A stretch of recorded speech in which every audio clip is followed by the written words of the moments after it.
Today, I've got a pretty good game in the Atlantico for you. It features a Kraken plus one extra kill. We're in a division as well. We've got a Lo Yang with us, and it's being driven by Hippers Don't Lie.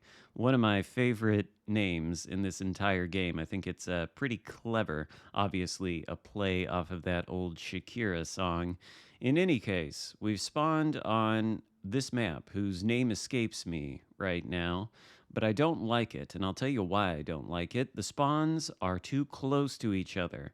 They're separated only by a couple kilometers and a collection of islands in the center. And you can see Hippers Don't Lie is driving his Lo Yang straight into the center, which is a move that I don't often think works out very well, but it is going to work out for him in this game. He's met a Sims on the way in, which is rare enough. You don't see too many Sims driving around these days in any case. And the Sims, I don't think it's really any match for the Lo Yang because of this trick right here. You see Hippers Don't Lie smokes up, and he's going to deploy the sonar, which will allow him to hopefully spot the Sims, but prevent the Sims from spotting him. I guess that's not quite happening yet. The Sims doesn't appear to be in his sonar range, so he's smoked up. He's going to be dodging those torpedoes, and we're just trying to sneak some shots in on the Nagato and the various other ships that might be spotted there.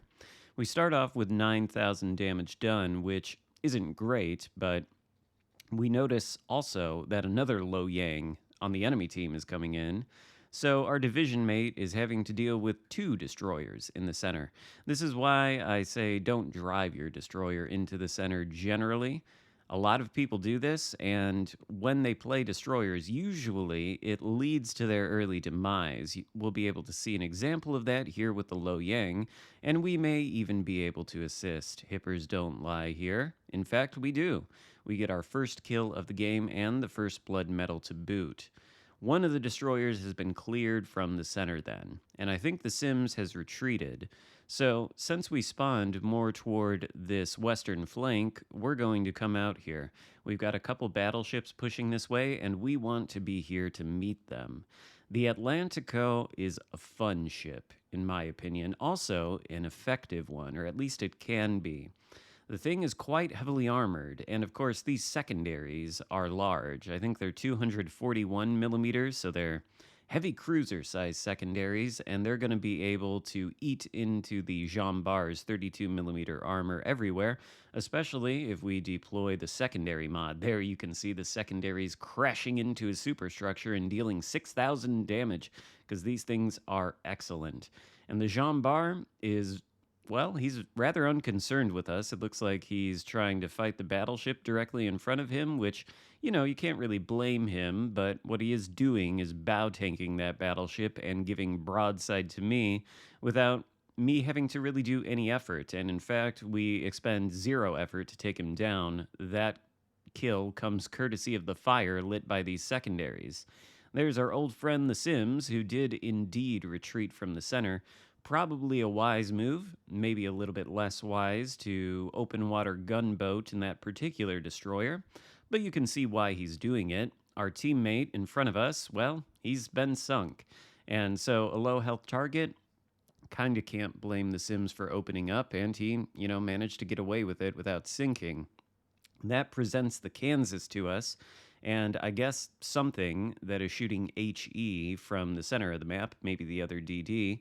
Kansas, though, maybe has never heard of angling, who knows, but he gets away with it. He only gets, 7K into his broadside there with 3 over-penetrations, which is certainly disappointing. That is a downside, I suppose, of running the Atlantico as a full secondary build. You're not going to get pinpoint accuracy out of these main guns, but I don't think they're as bad as the Germans, and the reload isn't terrible, so not too long to wait before we are able to get another salvo into the air. But things are starting to develop here that I don't like.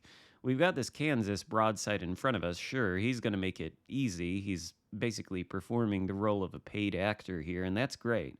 But if you direct your attention to the minimap toward the enemy base, you can see there was the last known location of a battleship who has actually just appeared on the minimap. He's right there. Our secondaries are starting to fire. And you can see this Atlantico here is on my what? My port side, and then this battleship 8 kilometers away. If he pushes forward, he could potentially be on my starboard side, and then I could be caught in between these two guys in a crossfire.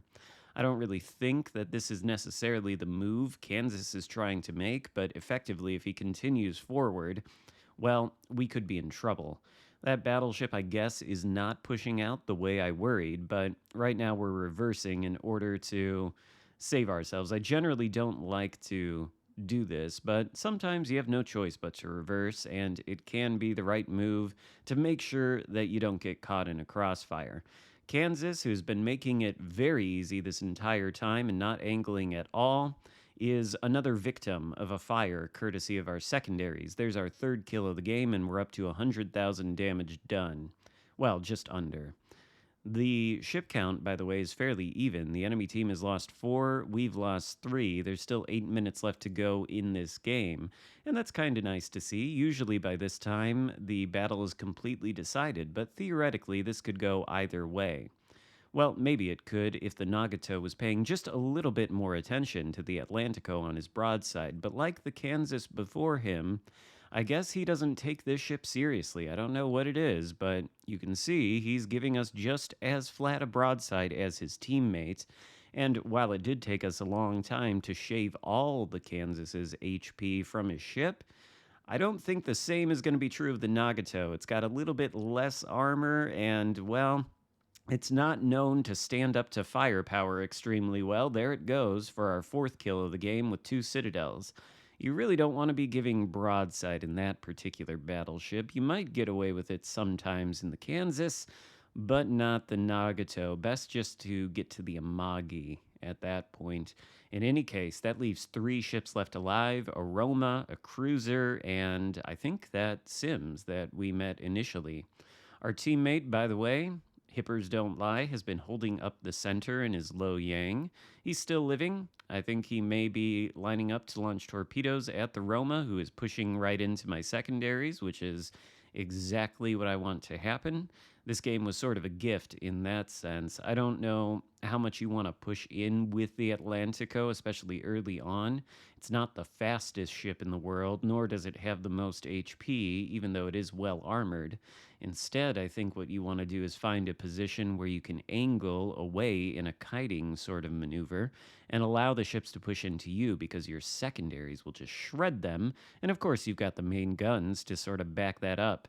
Meanwhile, we get a third paid actor in this game. Roma decides to go broadside, and he goes down with a close quarters expert, our first close quarters expert of the game, and the Kraken unleashed 5 kills. That leaves only 2 ships left alive, the Mogami and I believe the Sims. And there's the Mogami, broadside in front of us like so many other boats have been in this battle. I swear, I did not pay these people to do this. These are not, in fact, paid actors.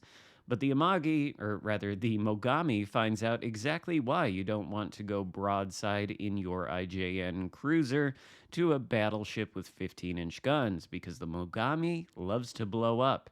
And there he goes, as our 6th kill of the game and our 2nd close quarters expert. We get the coveted 6-pack in the Atlantico with 182,000 damage done. That just leaves the Sims, who I don't know where he's at, to be totally honest with you. My teammate has gone down. Hippers Don't Lie sunk in the low yang, and I don't know if the Sims did it or somebody else. But the Sims has a long way to climb if he's going to be winning this game. It's 1v5, so I don't really think he's got a snowball's chance in hell. And the rest of my remaining teammates are knocking on the door of the enemy base. There, by the way, now we see precisely why the Mogami went as broadside as he did.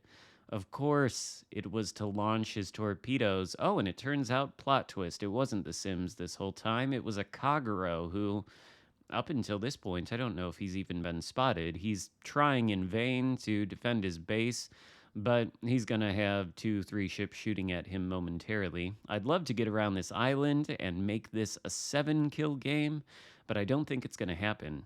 Kagura might actually be AFK. It doesn't look like he's really playing. So he goes down. This game ends in a glorious victory. Maybe not the most dynamic game you've ever seen, but a nice six-pack in the Atlantico, which honestly remains a really, really fun ship to play. It's what I take out a lot of times these days if I'm just looking to have fun, and this game certainly was that. Hope you enjoyed it. If so, give it a thumbs up, consider subscribing if you haven't already, and I'll see you next time. Goodbye.